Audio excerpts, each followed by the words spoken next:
बिस्मिल्लाहिर्रहमानिर्रहीम। मैं हूं doctor Khan, professor of physics,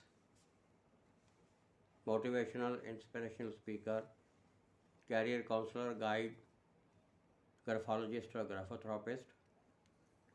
आज हम बात करेंगे रेडियो फार्मास्यूटिकल पे। रेडियो फार्मास्यूटिकल्स क्या होते हैं और वो कैसे तैयार किए जाते हैं, क्योंकि ये मेडिकल साइंस में, मेडिसिन में बड़े फ्रीक्वेंटली इस्तेमाल होते हैं। और मैं आपका बड़ा ममनून हूँ कि है न्यूक्लियर मेडिसिन पे जितनी मैंने ये वीडियोज़ बनाई हैं आपने उनको बहुत पसंद किए, आप मशवरे भेजे हैं, सवाल भी पूछे हैं, उनके मैं जवाब भी देने की कोशिश कर रहा हूँ। जिनमें से अक्सर तलबात जो मेरे स्टूडेंट हैं उन्होंने पूछा है कि सर रेडियो फार्मास्यूटिकल जो है ये इस पर बेसिक जो इन्फॉर्मेशन है उस पर भी एक वीडियो बनाएं। तो आज उनकी ख्वाहिश के मुताबिक मैं ये वीडियो बना रहा हूँ कि रेडियो फार्मास्यूटिकल्स होते क्या हैं और इनकी अहमियत क्यों है, क्योंकि न्यूक्लियर मेडिसिन या मेडिकल फिजिक्स में ये की एंकर के तौर पे काम करते हैं, वो बेस ही इस पे करती है। तो बेसिकली रेडियो फार्मास्यूटिकल जो हैं ये न्यूक्लियर मेडिसिन होती है जिसमें रेडियो आइसोटोप या रेडियो एक्टिव न्यूक्लियाई को हम तय कर देते हैं फार्मास्यूटिकल डोज से, जिसको कैरियर डोज भी हम कहते हैं। तो आजकल जो मेडिकल साइंस में चल रहे हैं तकरीबन 2500 यानी 2500 आर्टिफिशियल रेडियो आइसोटोप हैं जो बनाए जा रहे हैं। तो बच्चों का इशारा इस तरफ था कि मैं इसकी वजाहत करूं कि किन तरीक़ों से बनाए जाते हैं। तो मोस्टली ये 3 तरीक़ों से रेडियो आइसोटोप बनाए जाते हैं। जो वो तरीके जो हैं उसके वो भी फिज़िक्स की बहुत बड़ी ब्रांचेस हैं, जिसमें एक्सेलेटर यानी एक्सेलेटर फिज़िक्स का बड़ा कमाल है। उसके बाद न्यूक्लियर रिएक्टर यानी रिएक्टर फिज़िक्स, और तीसरी है जनरेटर्स। इसमें मोस्टली हम जो है न्यूक्लियर रिएक्टर में एक पोर्शन जो है, एक्सेलेटर का एक पोर्शन है और जनरेटर का, तीनों को डायरेक्टली एंड डायरेक्टली हम मेडिकल साइंस में इस्तेमाल करते हैं, इसलिए तीनों का जिक्र करना बहुत ज़रूरी है। तो पहले मैं बात करूँगा accelerator as an isotope producer, कि एक्सेलेटर से हम आइसोलेट पैसे रेडियो आइसोटोप कैसे पैदा करते हैं।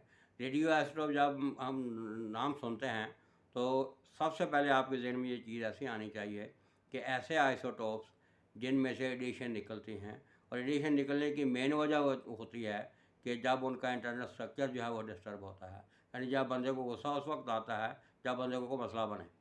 तो इंटरनल स्ट्रक्चर में क्या चीज़ें होती हैं, न्यूट्रॉन और प्रोटॉन, इसको हम NP रेशो भी कहते हैं। तो अगर किसी भी तरीके से हम NP रेशो को डिस्टर्ब कर दें तो वो न्यूक्लियाई जो है वो अनस्टेबल हो जाता है।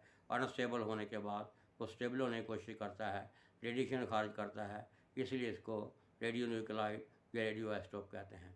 एक्सेलेटर में हम क्या करते हैं, एक्सेलेटर का लफ्ज़ जो एक्सेलेरेशन बता रहा है कि इससे हम एनर्जी लेते हैं।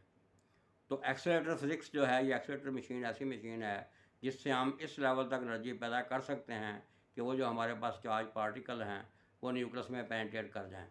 जब वो न्यूक्लियस में पेनिट्रेट करेंगे तो साफ ज़ाहिर है वो जो न्यूक्लियस है उसकी NP रेशो डिस्टर्ब हो जाएगी।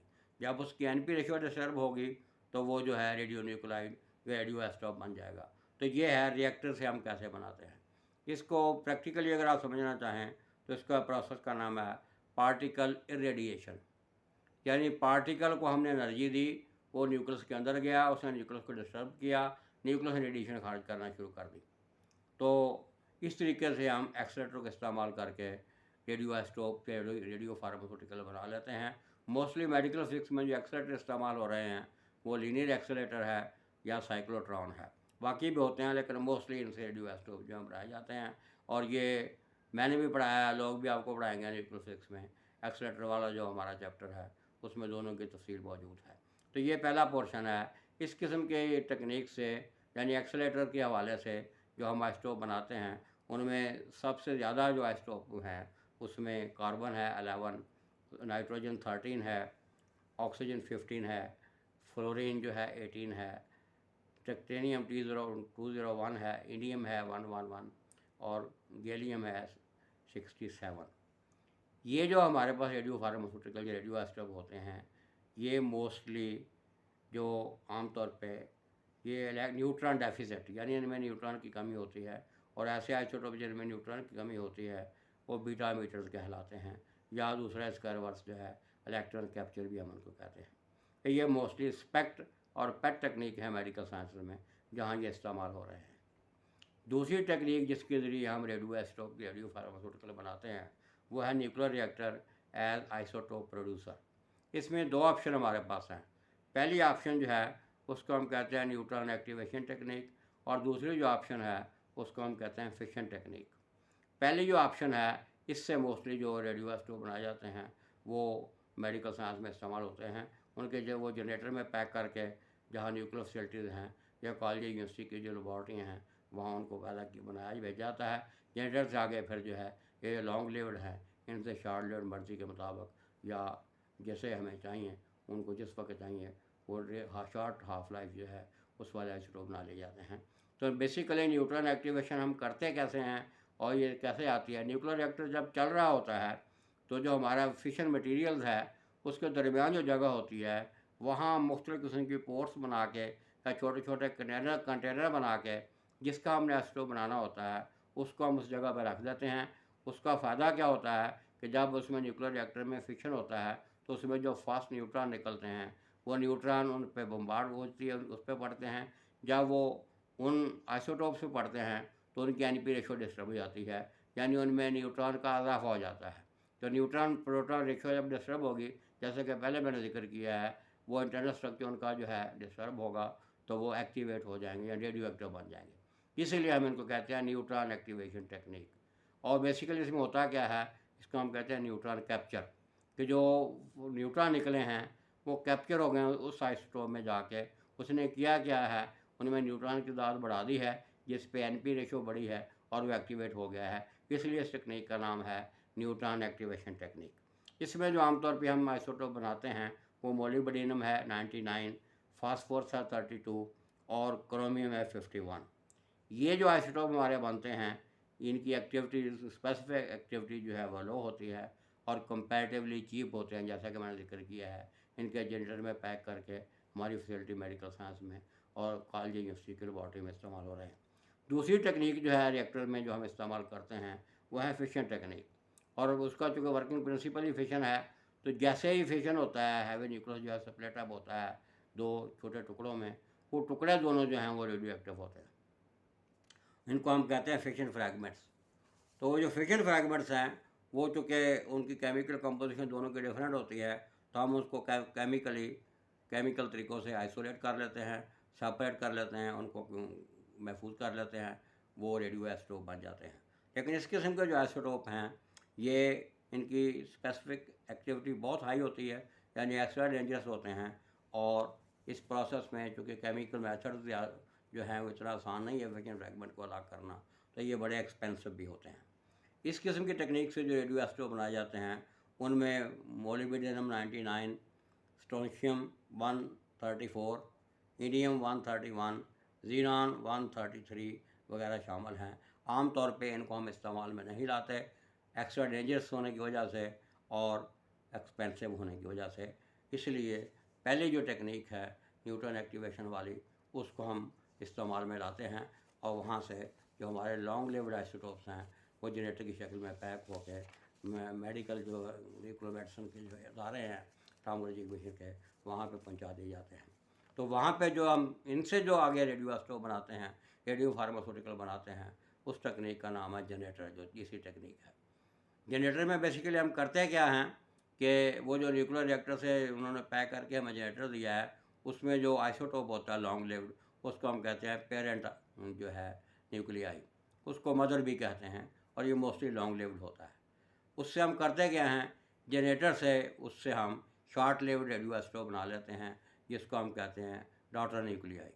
और ये प्रोसेस करने के बाद दोनों जो हैं रेडियो एक्टिव इक्विलिब्रियम अटेन कर लेते हैं, यानी वो जो पेरेंट न्यूक्लियाई है वो भी डिस्टर्ब, उसकी फिजिक भी डिस्टर्ब नहीं होती, और जो डॉटर है उसकी भी नहीं होती, इस्तेमाल हो जाता है।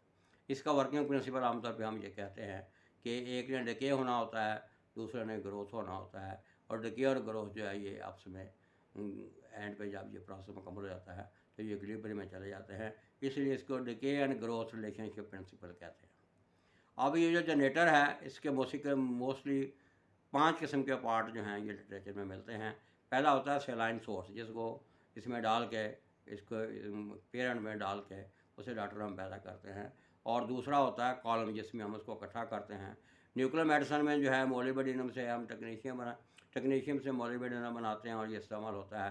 लेकिन मैं जो कि एटॉमिक और न्यूक्लियर फिजिक्स लैब में रहा हूँ बड़ा अर्सा, और ये जब मैं रवा में था तो वहाँ मैं न्यूक्लियर फिजिक्स रिसर्च लैब भी मेरे पास थी। तो मैं इससे भी आगे जो है छोटा जनरेटर है वो सीजियम बेरियम जनरेटर है, उसको मैंने इस्तेमाल किया है और 5 बड़े अहम एक्सपेरिमेंट मैंने उससे किए हैं। बदनसीबी से जब मुझे वहाँ से आना पड़ा प्रमोशन के ज़रिए, ऐसा ही GCUC फैसलाबाद से हुआ कि जब हम आए हैं तो ये चारों पाँचों एक्सपेरिमेंट ही वहाँ नहीं हो रहे, और ये बदनसीबी है हमारे मुल्क की कि जब बंदा पीक पे पहुँचे उसको सारा छोड़ना पड़ता है, इस तरीके से दायरे बर्बाद हो जाते हैं। कौन से एक्सपेरिमेंट मैं कराता रहा हूँ आगे उनका मैं जिक्र करता हूँ। तो दूसरा इसका मेजर पोर्शन है कॉलम जो है, जिसमें मोलिब्डेनम कॉलम या जो जैसा कि मैंने जिक्र किया है उसको बेरियम कॉलम कहेंगे। तीसरी चीज़ फ़िल्टर होता है, जिसमें इसमें जो एक्स्ट्रा चीज़ें आ गई हैं उनको फ़िल्टर आउट करना, और चौथी होती है कलेक्शन वायर, जिसमें हमने इसको जमा करना होता है इस्तेमाल करने के लिए। और पाँचवीं एक चीज़ जो अक्सर जो लोग इसको कोट नहीं करते, उसको हम कहते हैं पिग। ये मोस्टली लेड कंटेनर होता है, जिसमें रेडियो एक्टिव मटेरियल जो है उसको सेव रखा जाता है ताकि उसमें लीकेज ना हो और इन्वायरमेंट को भी डैमेज ना करे, और जिन्होंने इस्तेमाल करना जहाँ रखा गया है उसको भी डैमेज ना करे, और दाएँ बाएँ जो है कंटेमिनेशन ना हो। इसको टेक्निकली हम कहते हैं अलूजन प्रोसेस। एलूड जो है, इसको मिल्क भी मैं कहता हूँ, ये सेपरेशन होती है वो जनरेटर से जो हम सेपरेट करते हैं शॉर्ट लिव्ड आइसोटोप का जो है सोल्यूशन। अलूजन जो है ये वो प्रोसेस है जिसके लिए सेपरेशन की जाती है एडजॉर्ब मटीरियल की, इसको हम मिल्किंग कहते हैं, और ये स्पेसिफिक एनवायरनमेंट में यानी अंडर स्पेसिफिक कंडीशन होता है। और इसमें जो जनरेटर है जिसमें ये प्रोसेस हो रहा है सारा कुछ, उसको हम कहते हैं काउ। तो आमतौर पर अच्छी किताबों में इसको लिखा हो मिल्किंग ऑफ द काउ। तो इस वजह से है कि हम जैसे गाय जो है उसको जब हमारा जी चाहता है चारा डाल के उससे दूध जो है निकाल लेते हैं, इस तरीके से जनरेटर जो है उससे जब हमने शॉर्ट लिव्ड रेडियोइसोटोप बनाना हो मेडिकल साइंस में इस्तेमाल करने के लिए या लेबॉर्ट्री में इस्तेमाल करने के लिए, तो हम उस कौ को उसकी मिल्किंग करते हैं और मिल के निकाल लेते हैं। इसलिए आमतौर पर यह लफ्ज़ इस्तेमाल किया जाता है। ये सीजियम बेरियम जनरेटर जो मैंने लेबॉर्ट्री में इस्तेमाल किया है और सर्च में इस्तेमाल कराया है, बेसिकली इसका न्यूक्लियर रिएक्शन जो है बड़ा सादा है कि सीजियम जो है 55 137 ये बेरियम में कन्वर्ट होती है 56 137, और साथ थोड़ा सा एम लिखा होता है। एम जो है ये मेटास्टेबल स्टेट को ज़ाहिर करता है। मेटास्टेबल स्टेट का मतलब होता है लॉन्ग लिव्ड, कि ये स्टेट जो है कुछ अर्सा ठहरेगी, वो जो अर्सा ठहरेगा उसी को हम कैच करते हैं, और इसके बाद जो है ये बीटा न्यूट्रिनो और गामा में कन्वर्ट हो जाता है। ये दो तरीक़ों से जो है जो बेरियम बनने के बाद ये दो किस्म का रिएक्शन हमारे पास आता है, एक है डायरेक्ट, एक है इनडायरेक्ट। इनडायरेक्ट जो है उसमें ये 2 स्टेप प्रोसेस है। पहले जो है इसमें बीटा जो है वो निकलता है, उसके बाद वो सेकंड स्टेज में जाके गामा निकलता है, और डायरेक्ट जो है वो 1 स्टेप रिएक्शन है, डायरेक्ट ये गामा दे देता है। और इसमें जो अंदाज़ा लगाया गया एनर्जी जो निकलती है, बीटा की एनर्जी वो 2 स्टेप वाले में 0.51 MeV है, और गामा की एनर्जी जो है 0.66 MeV है। ये मिला के 1.117 MeV बनती है, और यही एनर्जी हमें मिलती है जब वो डायरेक्ट गामा डीके में होता है। तो मैंने फ़िल्टर लगा के बीटा गामा को अलग करके भी इस पर एक्सपेरिमेंट इस्तेमाल किए। कौन कौन से एक्सपेरिमेंट यहाँ मैं करता हूँ GCU में या रवा में, उनमें ये अभी जो मैंने ऊपर बात की थी डेकियर ग्रोथ प्रिंसिपल रिलेशनशिप की, तो उसमें हमने देखा है बाकायदा, इस पर हमने एक्सपेरिमेंट भी किया है रेडियो एक्टिव इक्विलिब्रियम पे, कि कुछ अर्से के बाद यानी 5 हाफ लाइफ के बाद ये हमारा जो रेडियो एक्टिव आइसोटोप होता है ये रेडियो एक्टिव इक्विलिब्रियम जो है वो अटेन कर लेता है। ये बाकायदा हमने ग्राफिकली भी देखा है और मैनुअली भी देखा है और दूसरे तरीक़ों से भी इसको चेक करके देखा है। और दूसरा एक्सपेरिमेंट जो हम इस पर करते हैं वो है termination of half life of short lived radio active isotope. और तीसरा एक्सपेरिमेंट जो अभी मैंने कहा है बीटा, जो कि फ़िल्टर से मैंने अलग कर लिया था इसमें से, तो हम maximum energy of beta particle भी इससे करते हैं। और चौथा एक्सपेरिमेंट जो हम करते हैं वो बड़ा मशहूर हमारे सिलेबस में है, verification of inverse square law. ये मोस्टली हम गामा से करते हैं, और यहाँ से गामा जो हमें मिलते हैं क्योंकि ये बड़े शॉर्ट इंटरवल में करना होता है, तो इसमें बड़ी एहतियात ज़रूरी है। इस तरीके से एक्सपेरिमेंट में करते हैं। तो ये मैंने कुछ बातें की हैं रेडियो फार्मास्यूटिकल 3 तरीक़ों से हम हासिल करते हैं, जिसमें एक्सीलरेटर्स हैं, न्यूक्लियर रिएक्टर्स हैं और जनरेटर हैं। मोस्टली जनरेटर्स हैं, और मेडिकल साइंस में मोस्टली जो जनरेटर है वो है मोलिब्डेनम जो है टेक्नीशियम मोलिब्डेनम जनरेटर इस्तेमाल हो रहा है। मैंने जो एक्चुअली इस्तेमाल किया है न्यूक्लियर फिजिक्स की या एटॉमिक न्यूक्लियर फिजिक्स की लैब में, वो सीजियम बेरियम जनरेटर है। इस तरीके से हम रेडियो फार्मास्यूटिकल को हासिल करते हैं। और ये जो आपने डिमांड की थी कि इस पर बेसिक इन्फॉर्मेशन के मुताबिक जो है, इससे ज़्यादा इसकी इन्फॉर्मेशन मुकम्मल मुमकिन नहीं हो सकती। मैं आपसे दोबारा रिक्वेस्ट करता हूँ, आपका शुक्रिया अदा करता हूँ कि आप इनको देख रहे हैं, और ये ख़ास तौर पे गरीब तलबा तलबात और यतीम बच्चों के लिए हैं। और ये जो आप इंटरव्यू वगैरह में जाते हैं, आप कहते हैं कि हमें वो सिलेक्टिंग करते हैं, इस किस्म की बातें अगर आप वहाँ करेंगे, इंशाल्लाह आपकी सिलेक्शन जो है वो होगी, आप ज़रूर कामयाब होंगे। इनको लाइक कीजिएगा, सब्सक्राइब भी कीजिएगा, अपनी राय से भी जो है मुझे नवाजिएगा। मैं मुंतज़िर रहूँगा। टिल देन, अल्लाह हाफ़िज़। Thank you very much.